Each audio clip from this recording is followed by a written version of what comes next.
In this video, we will discuss some letters written by John Keats. John Keats was an 18th century writer. He was a romantic poet and an intuitive critic. That is, the critical thoughts of Keats were not published as a critical essay. His philosophies and ideas are spontaneous, and we came to know about it through his letters. Now, Keats was originally in medical profession, but later on he realized that his interests were more in poetry, and thus he gave up his medical profession and became a poet. But sadly, he died at the age of 25 because of TB. Within this short time, Keats managed to become a canon figure in English literature. The epitaph on his grave is "Here lies one whose name was written in water." Some of his famous works include Endymion, Ode on a Grecian Urn, Ode to a Nightingale, and Ode to Autumn. Keats was not a writer who was much famous during his lifetime. Especially Endymion had faced a lot of negative criticism then. Here is an introduction to these letters that Keats wrote. Keats wrote these letters from 1816 to 1821, that is during the last few years of his life. There are over 240 surviving letters which were addressed to his family and friends. Even the letters that we are going to discuss are very personal ones. He did not plan on putting forward his critical ideas in these letters. They were, as told earlier, spontaneous. If you go through his letters, you will find that a major part of these letters is about his personal life. And it's very obvious because those were personal letters and it was not meant for us. And whatever literary ideas are there in the letters are well blended with his personal experiences. And that is why T.S. Eliot said, "His letters are what letters ought to be. The fine things come in unexpectedly, neither introduced nor shown out, but between trifle and trifle."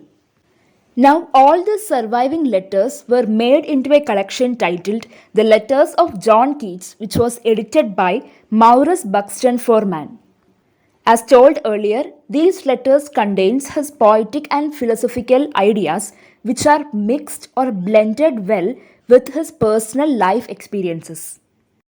In this video, we will be discussing the major points in these 6 letters. All these letters were addressed to his friends or family members, and they were all written during the last few years of his life. We will look at each of these in detail. The first letter is written to Benjamin Bailey on 22nd November 1817. Benjamin Bailey was studying theology at Oxford University and he was a friend of Keats. When Keats wrote this letter, he was on a 1-month leave from Oxford. He was utilizing his time to complete his first work, Endymion. Keats came to know that his friend Bailey had received a hurtful letter from Haydn, someone they both know. So the whole point of writing this letter was to comfort Bailey. Still, the letter focuses on some important critical points. In the letter to Bailey, Keats talks about imagination and spirituality. Keats says, "I am certain of nothing but the holiness of the heart's affections and the truth of imagination. What the imagination seizes as beauty must be truth." That is, truth is in imagination. Instead of searching for truth with logical explanations, one should try to find truth through imagination. See, mostly we say that truth need not be anything that can be only seen and felt. There are some things that we cannot explain logically, but still they exist. The same way Keats says, the tool that we use to find truth should be imagination and not logical explanations. And this understanding of reality through imagination is compared to waking from a dream by Keats. In Milton's Paradise Lost, Adam had a dream that a woman was going away from him. The same thing happens in Paradise Lost when he wakes up. That is, Eve is tempted by the Satan and she moves away from him. It is an incident where dream or imagination is turning into truth. Keats refers to this when he says, imagination can be compared to Adam's dream. When he woke up, he found it truth. And then we have a famous quotation: "Oh, for a life of sensations rather than of thoughts, praising those who delight in sensations rather than hunger after truth." Now, here, sensation refers to imagination. So, as a typical romantic poet, Keats is emphasizing on imagination rather than reason. Now remember, this is a letter written to his friend Bailey. So Keats is asking Bailey to search for truth in imagination. If you also look back to the introduction to this letter, Bailey is someone who studies theology. So Keats is asking Bailey to find happiness through imagination, because imagination and its portrayal in art is kind of similar to the spirituality that Bailey is studying through theology. And then he says, "To compare great things with small, an old melody by a delicious voice surprises us, mounted on the wings of imagination so high." But all this happiness and pleasure can be only felt by a person who wants a life of sensations, not a life of thoughts. For a complex mind, this is not possible. And Keats says Bailey is a person with a complex mind. Thus, Keats encourages Bailey to widen his imagination, to continue learning theology, but also increase his knowledge on all the other things. So, basically, we can sum up his letter to one of Keats' own most beautiful lines: "Beauty is truth, and truth beauty," from Ode on a Grecian Urn. The next letter was written to George Keats and Thomas Keats, who are both brothers of Keats. The letter was written on 21st December 1817. This letter begins by Keats giving a review of some of the works that he saw in the past few days. He is reminded about a painting named Death on the Pale Horse. Keats feels that there was nothing in it that could stir the viewer. There was no depth in the painting. Keats tells his brothers that the excellence of every art is in its intensity, capable of making all disagreeables evaporate from their being in close relationship with beauty and truth. That is, art should have a kind of intensity, a kind of depth that is capable of hiding all the disagreeables and the mistakes in it. And there should also be this close relationship between beauty and truth. Shakespeare's King Lear can be seen as a work with this intensity and the relationship between beauty and truth. The most important idea in this letter is that of negative capability. Keats defines negative capability as when man is capable of being in uncertainties, mysteries, doubts, without an irritable reaching after fact and reason. That is, it is the capacity of an artist to observe the beautiful without trying to situate it in any philosophical or logical structure. If you look back at the earlier quotation, he calls going behind reason as something very irritable. Because if the pursuit is for knowledge instead of beauty, it will change the whole point of the artist's work. See, there is no point in calling a person an artist if he is searching for facts like any other man. An artist should have this rare quality of finding beauty in other things which we cannot find beauty in. This quality is called negative capability. And when an artist tries to find this beauty in things, there might be a lot of doubts and uncertainties that arise, but that's okay, it's all part of being an artist. So Keats did not favor such reductive approach of finding truth with logical ways. He believed in the pursuit of the beautiful, and there was no need to place it in any higher logical system. Keats believed that Shakespeare was capable of negative capability because he could see the truth in all honesty of its contradictions in a situation. Whereas Coleridge, he was incapable of negative capability because he was never content with half truth or half knowledge. He always wanted more information and more facts.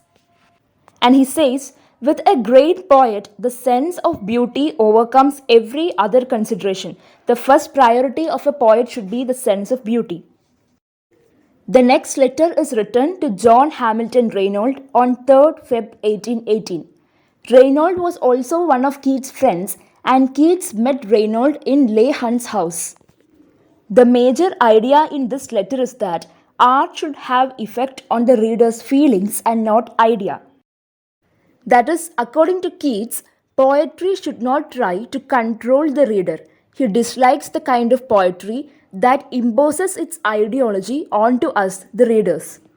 Poets should not attempt to manipulate the reader's attention and turn it from poetry to other subjects. Look at these lines. Poetry should be great and unobtrusive, a thing which enters into one's soul and does not startle it or amaze it with itself but with its subject. How beautiful are the retired flowers! How would they lose their beauty were they to throng into the highway crying out, "Admire me, I am a violet, dote upon me, I am a primrose." That is, poetry should be written very well, but it shouldn't be so vociferous. The beauty of poetry should come to us very naturally. Now, imagine a person who can sing very well. When you hear the person sing, you will automatically enjoy the song that he is singing. But imagine the same person telling us that he is a great singer again and again and again. We would start to lose interest in his songs. Here, Eliot is using an example of flowers. Now, flowers are always beautiful, but imagine the flowers coming onto the highway and crying out that please admire my beauty. After a point, it will start to irritate us. The same way, poetry should be written well, but let the readers naturally decide if it's okay or not. The poet doesn't have to impose his ideas and opinions on the readers. There are basically two significant views in this. Firstly, his view on the impact that poetry should make on the reader, and secondly, his distaste for poetry, which is used as vehicle by poets for moralizing, philosophizing, or expressing their views and attracting attention to themselves.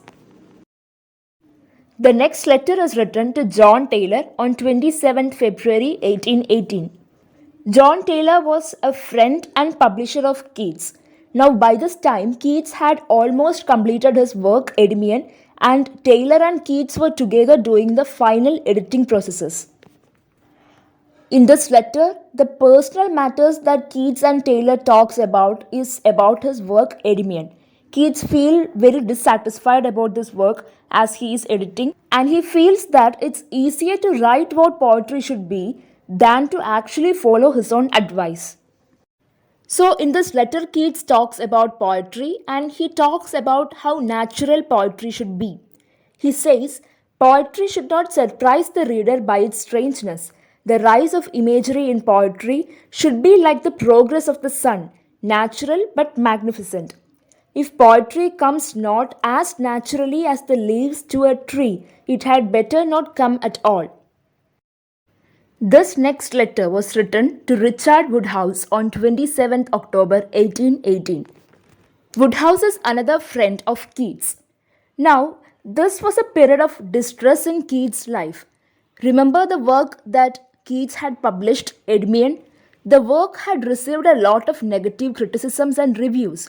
Along with that, Keats' brother was also very ill. All this was making Keats' life very hard. So his friend Woodhouse wrote a letter showing his concern. Woodhouse persuaded Keats to continue his creative works, and this rekindled Keats' confidence. The letter that we are going to study is a reply of Keats to Woodhouse. The major critical idea discussed in this letter is about the poetical character. According to Keats, poetical character is not having a character at all. It is not itself, it has no self, it is everything and nothing, it has no character. It enjoys light and shade, it lives in gusto, be it foul or fair, high or low, rich or poor, mean or elevated. Keats also criticizes Wordsworth when he says that Wordsworth was a person who was obsessed with his self. What he means to say is that a poet should find inspiration in everything, light or dark, foul or fair, high or low, rich or poor, almost everything should inspire him. He should not be very picky, and for that, he should not have a poetical character or self. Now, Keats says that the nature of a poet should be like that of a chameleon. Now, the chameleon, when it is in any surrounding, it seems to fit into there perfectly. It doesn't seem to have an identity of its own. It blends into the environment in which it finds itself. And that's exactly how a poet should be, according to Keats. He says, a poet is the most unpoetical thing in existence because he has no identity. The next letter is written to P.B. Shelley on August 16, 1820.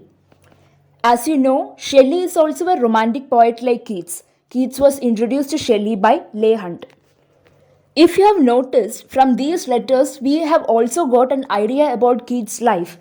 We understand that Keats took a break from Oxford to write his work Endymion, and then we saw the publishing processes, and later on there were a lot of bad reviews about it, and Keats' brother got ill, which was a very distressful period of his life, and now we learn that Keats himself is ill. Keats was also suffering from tuberculosis, and upon learning of Keats' illness, Shelley, his friend, asked him to come and stay with his family in Italy. The letter that we are going to discuss is a reply that Keats wrote to Shelley for his literary advice and also for the kind offer of his home in Italy for Keats' wellness. Keats and Shelley had a very strong friendship. After the death of Keats, Shelley wrote an elegy for his friend and it's titled Adonais. Now, in this letter that Keats wrote to Shelley, the theme of death and illness is very prominent. Here are a few lines from the letter. There is no doubt that an English winter would put an end to me. I must either voyage or journey to Italy as a soldier marches up to a battle. By this time, Keats was very ill and he was very frustrated about it. And he says, I shall not be destined to remain in one spot long enough to take a hatred of any four particular bedposts. Now, earlier, Shelley had given some opinions about Keats' works.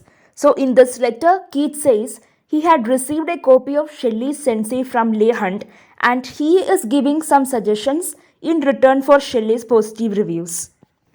And Keats says, most people consider poetry and dramatic effect to be mammon. That is something that is very materialistic. And they say that modern works should have a higher purpose than being merely materialistic.